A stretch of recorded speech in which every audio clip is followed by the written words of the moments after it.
দীর্ঘদিন ধরে বিদ্যুৎ পরিষেবা বিঘ্নিত। তীব্র গরমে অসুস্থ হয়ে পড়ছে একের পর এক ছাত্রছাত্রীরা। একাধিকবার বিদ্যুৎ দপ্তরে জানিয়ে হয়নি সুরাহা। দ্রুত বিদ্যুৎ পরিষেবা ঠিক করার দাবিতে গ্রামীণ সড়ক অবরোধ করলেন বিদ্যালয়ের ছাত্রছাত্রীরা।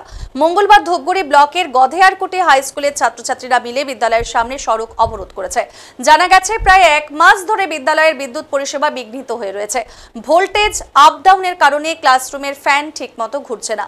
প্রতিনিয়ত অসুস্থ হয়ে পড়ছে ছাত্রছাত্রীরা। বিষয়টি বিদ্যালয় কর্তৃপক্ষের তরফে বিদ্যুৎ দপ্তরে লিখিতভাবে জানানো হয়েছে। এমনকি বিদ্যুৎ পরিষেবা উন্নতিকরণের জন্য প্রায় 30,000 টাকা বিদ্যুৎ দপ্তরে জমা করে বিদ্যালয় কর্তৃপক্ষ।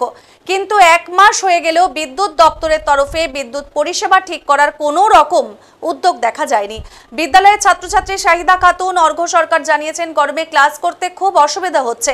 বিদ্যুৎ ঠিক করার কথা বিদ্যালয় থেকে বলা হলেও বিদ্যুৎ দপ্তর ঠিক করছে না। বিদ্যালয়ের টিআইসি হিরণময় রায় জানিয়েছেন, দীর্ঘদিন ধরে বিদ্যালয়ে বিদ্যুতের সমস্যা চলছে। গরমে ছাত্রছাত্রীরা অসুস্থ হয়ে পড়ছে। বিষয়টি বিদ্যুৎ দপ্তরে জানানো হয়েছে। পাশাপাশি পরিষেবা উন্নতিকরণের জন্য টাকা জমা করানো হয়েছে, কিন্তু বিদ্যুৎ দপ্তর কোনো কাজ করছে না। এদিন বাধ্য হয়ে ছাত্রছাত্রীরা পথ অবরোধে সামিল হয়েছে।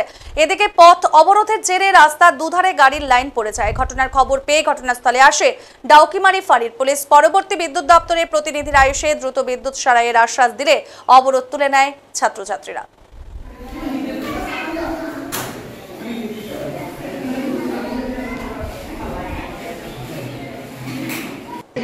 আজকে আমাদের ছাত্রছাত্রীরা আজকে প্রচণ্ড গরম চলছে কয়েকদিন থেকে। আমাদের ছাত্রছাত্রীরা আমরা বিগত 6 তারিখে আমরা 6/8/2025 বিদ্যালয়ের লাইনটি আপগ্রেড করার জন্য 30,004 টাকা জমা করি এবং তারপরে আজকে প্রায় এক মাস হয়ে গেল। আজ হবে, কাল হবে, কাজ পরশু হবে, এই করে করে দীর্ঘ টাল ভাড়ায় আমাদের বিদ্যালয়ের ছাত্রছাত্রী অসুস্থ হয়ে যাচ্ছে। আজকে আমাদের ধৈর্যের বাঁধ ভেঙে যাওয়াতে আজকে ছাত্রছাত্রীরা সহ আমরা সবাই পথে নামতে বাধ্য হয়েছি। আমি এসএমকে একটু আগে ফোন করেছিলাম, উনি আমাকে বললো যে কাজ কাল কবে হবে, পরে হবে, এখন বলতে পারবো না। এটা কী ধরনের কথাবার্তা? 1400 বাচ্চার দায়িত্ব ওনাকে নিতে হবে। যদি কোনো ছাত্র যদি আমাদের অসুস্থ হয় আমার বিদ্যালয়ের, এর দায়ভার ওনার উপরে পড়তে হবে। এর জন্য সম্পূর্ণ দায়ভার উনি, এর জন্য দায়ী থাকবে উনি।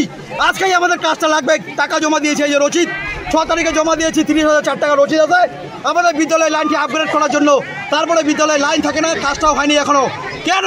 এর পিছনে কী কারণ আছে আমরা জানতে চাই এবং আমাদের লাইনটি আপগ্রেড আজকের মধ্যে করতে হবে, কাজ শুরু করতে হবে। তা নাহলে এই আন্দোলন আমরা দীর্ঘমেয়াদী আমাদের চলবেই আন্দোলন ছাত্রদের সাথে। এই ছাত্রদের কোনো দায়িত্ব, ছাত্রদের কোনো অসুস্থ হয়, এই দায়ভার টোটাল এসএমের উপর নিতে হবে। কতদিন থেকে এই সমস্যা? ছাত্রদের দায়ভার ওনাকে নিতে হবে। এই সমস্যা কতদিন থেকে? এই সমস্যা টাকা জমা দিয়েছি, সমস্যা দীর্ঘদিনের।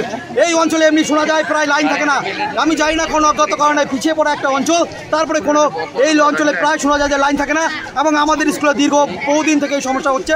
এই সমস্যাটা নিরসন করার জন্য আমি গত 6 তারিখে আগস্ট মাসে আমি 30,004 টাকা জমা করি, এই যে রসিদ আছে। তা সত্ত্বেও কাজটা আমার হচ্ছে না। কেন হচ্ছে না? আজকে তো বিদ্যুৎ কর্মীরা আসছেন, তারা কি বললো? আজকে তারা কোনো কিছু বলছে না। তারা বলছে তারা এসএমকে বলবে, কিন্তু কোনো সদুত্তর না পেলে, আমরা যদি আশ্বাস না পাই, আজকে যদি আমাদের কাজ না হয় আমরা এই অবরোধ উঠাবো। আসতে আমরা কি বিদ্যুৎ কর্মীদের গাড়িকে আটক করে? হ্যাঁ, গাড়ি এখানে ছাত্রছাত্রীরা ধরে রেখেছে, আটক করেছে। এই একটাই কারণ, লাইন থাকে না এখানে, একটাই সমস্যা। কিন্তু গার্জিয়ান অনেক সময় ভুল বোঝে, ভাবে যে স্কুলের অনেক সময় স্কুলের সমস্যা হয়, কিন্তু তা না। কিন্তু এইটা সমস্যাটা মেনলি আমাদের লোডশেডিং চলে। যদি স্কুল আওয়ারে দেখা গেল 2-3 ঘন্টা লাইনে থাকে না আমাদের, আর লাইন থাকলেও আজকে ভোল্টেজ নেই। দেখে আসেন কীভাবে আজকে ভোল্টেজ লো ভোল্টেজ আছে। প্রায় দিনের সমস্যা, এর ফলে ছাত্রছাত্রী অসুস্থ হয়ে যাচ্ছে। এ দায়ভার টোটাল এসএমকে নিতে হবে।